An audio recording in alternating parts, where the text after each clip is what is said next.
दोस्तों, जय जय हरि।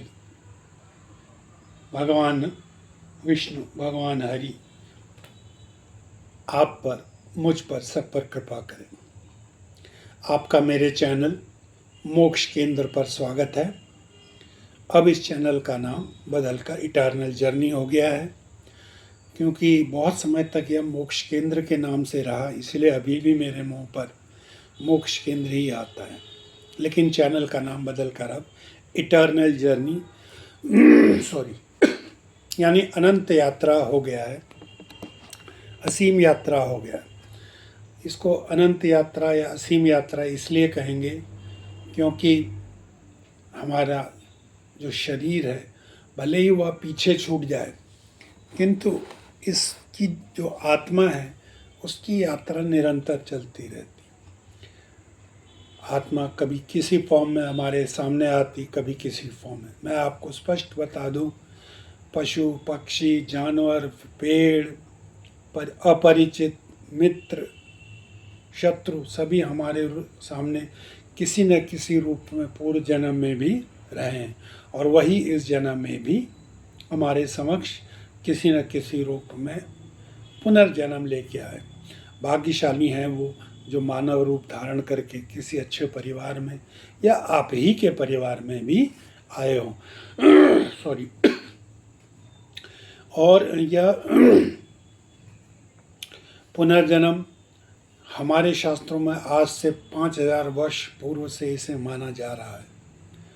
इतने हजारों वर्षों से इतने मनीषियों ने, इतने संतों ने, महापुरुषों ने इसे माना है, तो ये मान के चलिए ये गलत नहीं हो सकता। आप कहें कि मैं नहीं मानता, ठीक है, वो आपकी मर्जी है, लेकिन जो मानता है वो भी उसकी मर्जी है।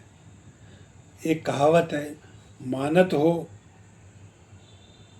तो भगवान, ना मानत तो पाथर। यानी मानते हो तो भगवान है और नहीं मानते हो तो पत्थर।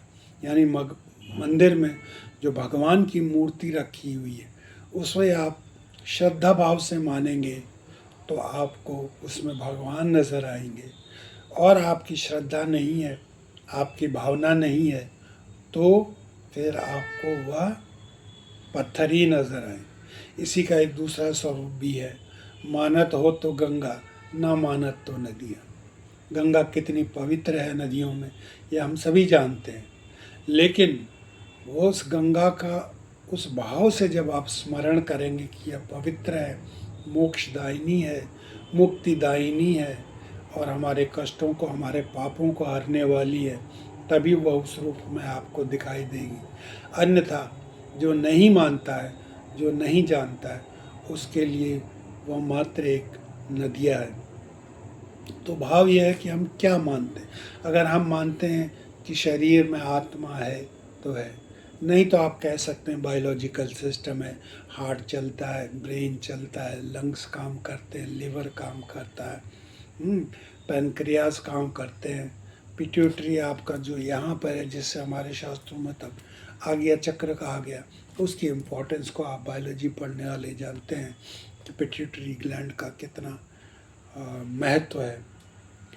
अगर मैं सही हूँ, यही पिट्यूटरी काफ़ी पहले पढ़ा था, भूल चुका हूँ, लेकिन जहाँ तक मेरा ख्याल है अभी भी यही पिट्यूटरी ग्लैंड है, और इसका शरीर में बहुत ज़्यादा महत्व होता है। बहुत सारे फंक्शंस को यहाँ से कंट्रोल किया जाता है। वही तो हमारे शास्त्रों में आज से 5000 वर्ष पूर्व कहा गया कि ये आज्ञा चक्र है, तीसरी आँख है, शिव की आँख है, सब यही है। तो इतना गूढ़ ज्ञान, इतना रहस्यमयी ज्ञान आज से हजारों साल पहले भी हमारे पास था। तो वही मैं कह रहा था कि अगर आप माने तो इस शरीर में आत्मा है, न माने तो आप बायोलॉजिकल सिस्टम को मान लें। लेकिन यह भी सत्य है कि आध्यात्म में ऐसे ऐसे तर्कों को दिया है, या ऐसे ऐसी बातें हमारे शरीर, हमारी आत्मा, हमारे जर्नी के बारे में कहा है, जिसके बारे में साइंस अभी अधूरा है। साइंस कहता है इसके बारे में हम नहीं जानते। तो जब आप मानते हैं कि हाँ भगवान है, और एक श्रद्धा से आप किसी मार्ग पर चलते हैं, चाहे वो गुरु प्रदत्त हो या आप अपनी ही स्वेच्छा से, अपनी ही अंतःकरण की प्रेरणा से चल पड़े, तो आपको उसका भाव, उस भाव का फल अवश्य मिलेगा। अगर आप किसी मार्ग पर चले हैं अध्यात्म के, मैं तो विशेषकर अध्यात्म की बात कर रहा हूँ, लेकिन इसको संसार की तरफ भी मोड़ा जा सकता है। ध्यान को हम संसार की तरफ भी मोड़ सकते हैं और संसार की कोई भी सफलता जिसे हम लेना चाहें उसे हासिल कर सकते हैं। सांसारिक सफलता बहुत छोटी होती है और आध्यात्मिक सफलता इस जन्म की सबसे बड़ी सफलता है। हमारे धरती पे आने का जो कारण ही है वो यही है कि इस संसार में जो खेल चल रहा है उस खेल को पार करके, उसको जीत करके आध्यात्मिक ऊंचाई तक पहुँचे। आध्यात्मिक ऊंचाई तक पहुँचने के लिए आपको भजन, कीर्तन, ज्ञान, ज्ञान मतलब शास्त्रों का अध्ययन, भक्ति, भजन, कीर्तन जिसमें शामिल है, ध्यान, एक पूरा चैप्टर है भगवद गीता में, और कर्म, इनका सहारा लेना पड़ता है। कर्म किए तो बिना आप कभी रह ही नहीं सकते। और कर्मों में श्रेष्ठ कर्म, कम से कम मैं तो यही समझता हूँ कि ध्यान ही श्रेष्ठ कर्म है। आप ध्यान करें परमात्मा का, और अगर आपके पास कोई कर्म है, कर्तव्य है, जैसे आप छात्र हैं, शिक्षक हैं, लॉयर हैं, डॉक्टर हैं, इंजीनियर हैं, तो वो कर्म आप ध्यान के साथ साथ करते चलिए। उस कर्म को भी करें और ध्यान को भी करें, और देखिए कितनी जल्दी आप अपने जीवन में सफल होते हैं। बातें करते करते हम आज के इस वीडियो के अंत की ओर आ गए हैं। चलने से पहले एक बार फिर आपसे अनुरोध करूंगा, इटर्नल चैनल जो कि मेरा चैनल है, जिसमें 260 से अधिक वीडियोस हैं, बहुत सारे वीडियोस ध्यान पर बने हैं, उनका इस्तेमाल करिए और अपने कर्म को ध्यान में डुबोइए और ध्यान को कर्म में डुबोइए। फिर देखिए कैसे आपका जीवन सुखमय, शांतिमय, आनंदमय होता है और कैसे आपको जीवन में सफलता नहीं मिलती है।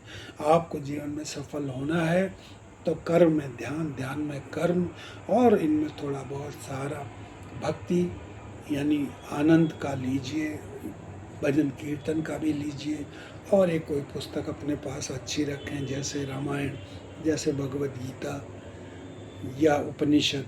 इनमें अथाह ज्ञान भरा पड़ा है जिसका आप लाभ उठा सकते हैं। ये सभी एक दूसरे को प्रमोट करते हैं। कोई भी मार्गी आप हों, चाहे कर्म मार्गी हो, ध्यान मार्गी हो, भक्ति मार्गी हो, उसमें आपको दूसरे मार्गों का भी सहायता लेना पड़ता है। आपको लेना भी चाहिए, और अकेले एक ही मार्ग पर चलने से निरर्थक हो जाता है, उसमें कोई स्वाद नहीं रहता और थोड़े समय के बाद थक भी जाते हैं। इसलिए सभी का थोड़ा थोड़ा सम्मिश्रण लेके चलें। भगवद गीता में स्वयं कहा है कि बैलेंस में चलने वाला मनुष्य ज़्यादा कामयाब होता है। तो दोस्तों चलता हूँ, आज के लिए इतना ही। चैनल को लाइक सब्सक्राइब करें। जय जय हरि।